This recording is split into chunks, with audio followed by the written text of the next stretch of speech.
Anybody could build wealth. It takes time and patience. I want to be in a room where I'm the poorest, and I want to be in a room where I'm the dumbest. That sounds weird, don't it? But if you're the smartest guy and the richest guy in the room, you will never grow.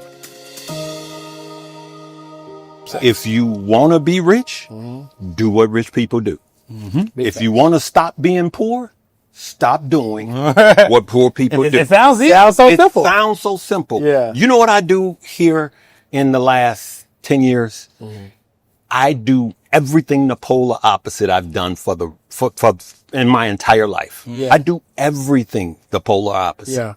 I don't consume, I create. I don't think about, oh, what if I need that? I'm thinking the longer I leave it in there, compounded interest is working for me. Yeah. Everything I do the polar opposite. Yeah. Love that. You know what I respect about you the most? And I just thought about this in real time. Since I've known you, we met back in maybe 2018 at FinCon or something? Yeah. Oh, yeah. 2018. You've made substantial income jumps from 2018 to 2025. Oh, yeah.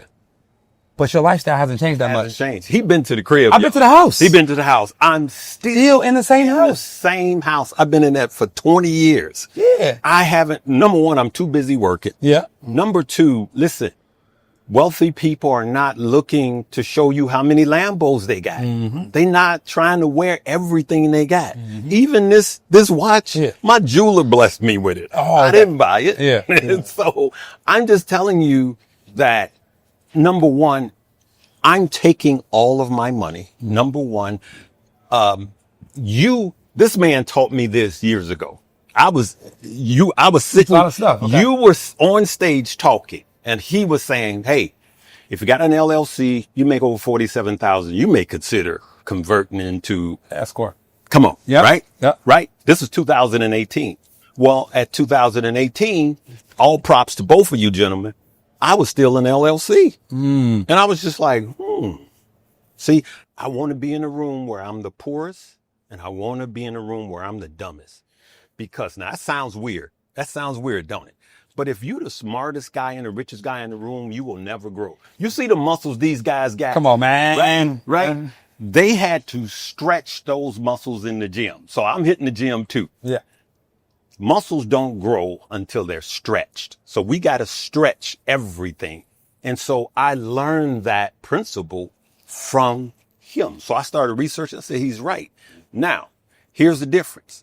If you are in an LLC and you do a bonus check, tax. Yep. If you're in a corporation and you do a distribution, all I'm going to say is not the same. Do your research. Yeah, it's not the same tax rate. You avoid the self-employment tax. I think the bigger part I wanted to, attest here is that, and George, so you and George are the same way. He was still driving the same Mercedes. Yeah. Since I met him. Right. He didn't change cars. Right. A single car household for two people. Yeah. I'm like, bro, get another car. But his thing was like, I would rather deploy my money in investments. Yeah. And what it turned out is that his investment in Tesla, because he didn't buy Tesla, his investment in Tesla was actually able to buy him a Tesla. Yes. And that's why I think this hanging around people that are diligent with their money, it makes you diligent with your money as well. Yeah, I'm the same way. I told everybody for the last 6 years, if you see me in a Tesla, Tesla bought it. And my Tesla stock, I can go leave here right now and buy a Tesla from my Tesla stock. Right. Never had to step foot in a warehouse, never had to step foot in a corporate office, never had to get a W-2 from Tesla, but made more money than people that work for them 50 weeks in a year. Yes. It's just something you can't unsee. No, you can't. Like to be able to log into your investment portfolio and say, well, whoa, that's somebody's salary and I didn't have to clock in for it. Yeah. Why wouldn't I pile as much into this thing as I could possibly do? Yeah. Right. When you look on days like when the shutdown was over. Yeah. When I look into my account and I see a 62K, I'm looking at my accounts. Yeah. I'm like, for a couple percent move. I'm like, I went to sleep and then I wake up, I'm 62K richer. Yeah. So what am I thinking? Remember, poor people, what they think, rich people, what they think. What I'm thinking is, okay, I want to see $100,000 day. Not, now I'm going to take this. I'm going on a vacation. Yeah. No, I've never once had that thought. No, me either. Ever once had that thought. Yeah. You know what I mean? Like, why did I put more money in there? Yeah, I wish I had stuff more in there. Exactly. That's the only thought I had, right? Yeah. Now let's debunk this myth. Because, we're sitting at the New York Stock Exchange. We all have these nice suits on. The last thing I want is the person watching to be like, oh, they make too much money. That's for them. I can't do it. I got something. Go Right. So Go ahead. Can new or starting out investors still win in the stock market? Absolutely. I'm going to tell you, when I made my first investment in 92, lost everything. I didn't know what I was doing. I had somebody that it was investing. Back then, horse and carriage days. Yeah. we had to wait until you got the Wall Street Journal and turn it to the back. Right? Oh, actual stockbroker. Exactly. Right? Crazy. Yeah. You want to buy one share? me. Yeah, $100. And then you say, can you sell it? Okay, that's a time lag on that. Oh my God. Time lag was ridiculous. Yeah. Okay. But I remember you needed $1,000 to open up for Fidelity, right? Yeah. I tricked the system and I put $100 in. This was years back. Yeah. And I put $100 in, and then they called and they were like, "Oh, congratulations! We see you opened up an account, blah blah blah blah blah." And they were like, "When are you going to put the rest of your money in?" Where's the rest? I said, "Yeah, I'm working on it." Yeah. And so, truth be told, that $100, I actually turned it into $1,000. And so, this is what you got to understand when you listen to people. Someone's $1 million is someone else's $100,000. Someone's $100,000 is somebody's $1,000, right? Fractional shares is the greatest thing. You're talking about democratization. If you have $5, despise not small beginnings. So the average person between Black Friday and Christmas is going to spend $1,600.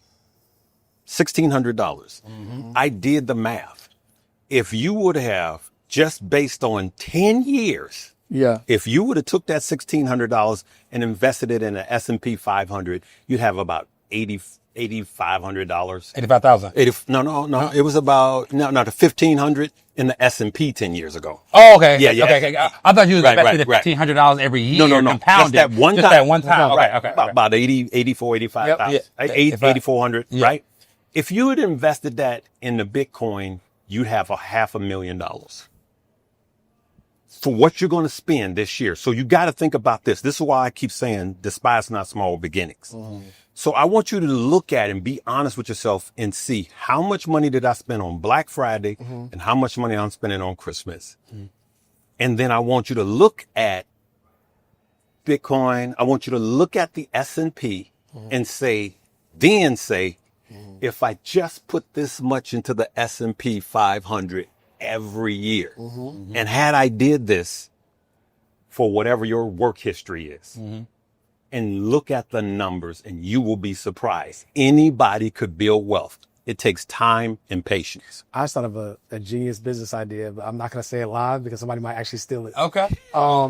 But Don't forget. Yeah. Right. you know what? I'm going to do a public experiment. Yeah, go ahead. People don't execute. They don't execute. So imagine if the same way, you go to restaurants and they made them at some point, I feel like they made them start putting the calories on certain food items, right? So people can have awareness. They might still buy the burger. Imagine if we had the opportunity cost. Anytime you want to go buy something from a website, you had the opportunity cost of, hey, you could buy this for that, but it's after that'd be a third party plugin, obviously. Yeah. Like an ebook. Exactly. Yeah. And so if you invest this instead, this is the net impact. This is the opportunity cost. Hold on one second. Message to That'd be right. Because the cheapest thing something is how much it costs you. Right. So the $10,000 car that you bought cash because nobody told you, I don't want to pay a loan. Right. How much would that $10,000 cost you if you would have invested it in over 20 years? Right. That's how much it truly cost you. Yeah, I think people just don't know. Yeah. Like they're not connecting that dot. So opportunity cost calculator plugin. If you do it. Right. Cool. But if not, I'm gonna do it. Especially with how easy it is to make AI apps now these days. Yes. Yeah. I'm gonna do it. Yes. Because I think that's what people are missing. They don't realize, like, if I'm spending this money, I'm robbing from my future self. Yeah. And I'm gonna always have to be the one producing the income because I never put enough money into the market to let it do the producing for me. You know what I don't want? What's that? Another conference that people forget about by Monday. Well, the good news is this ain't that. People are going to leave Wealth Weekend with the structure, the strategy, and all the secrets that have been kept from them for far too long. And a team that'll help them implement those strategies, right? That part. Right. Oh, there go my ball. You see, this is what happens when you try to rush the process. I'm telling you. I'm gonna take it slow. Nice and slow. That's much better. You see, it's not just about force, it's about having the right form. So I've been trying to tell you the whole time, and that's exactly what we're going to show people, how to have the right form at Wealth Weekend when it comes to wealth building. Well, make sure you're in the room at Wealth Weekend 2026 so you can get the right form to building your wealth.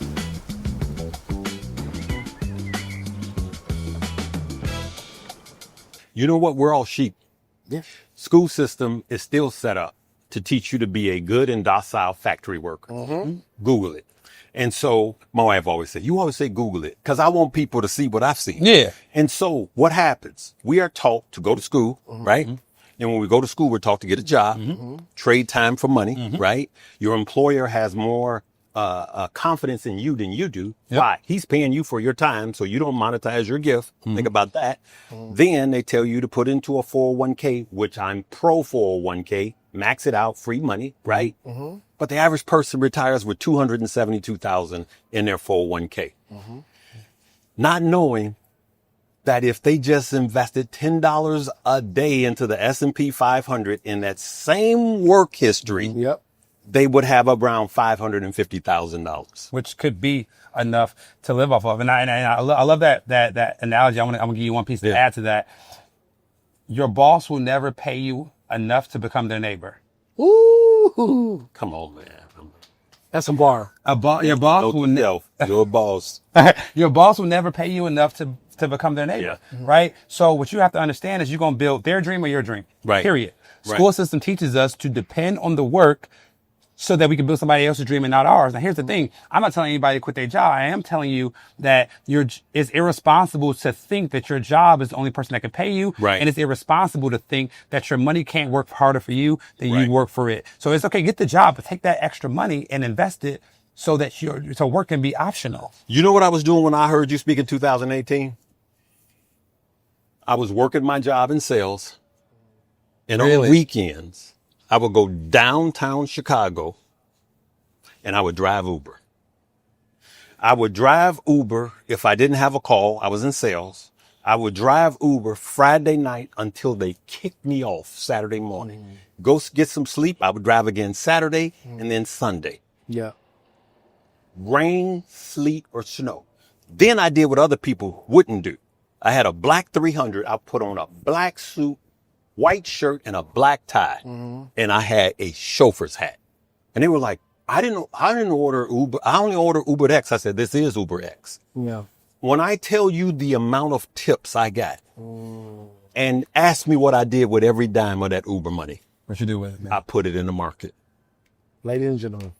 I put it in the market. My wife sometime would be at home crying. You're going to kill yourself. I said, baby, give me 5 years. Give me 5 years. So nobody came and cut me a check to build this wealth. Nobody came. I had to go get it. The pursuit of happiness. Happiness has to be pursued.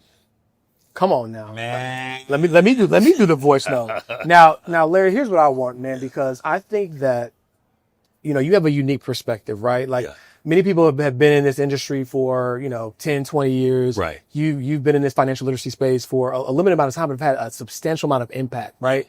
And I think that's allowed you to really refine and distill down your strategies, your principles, your blueprint.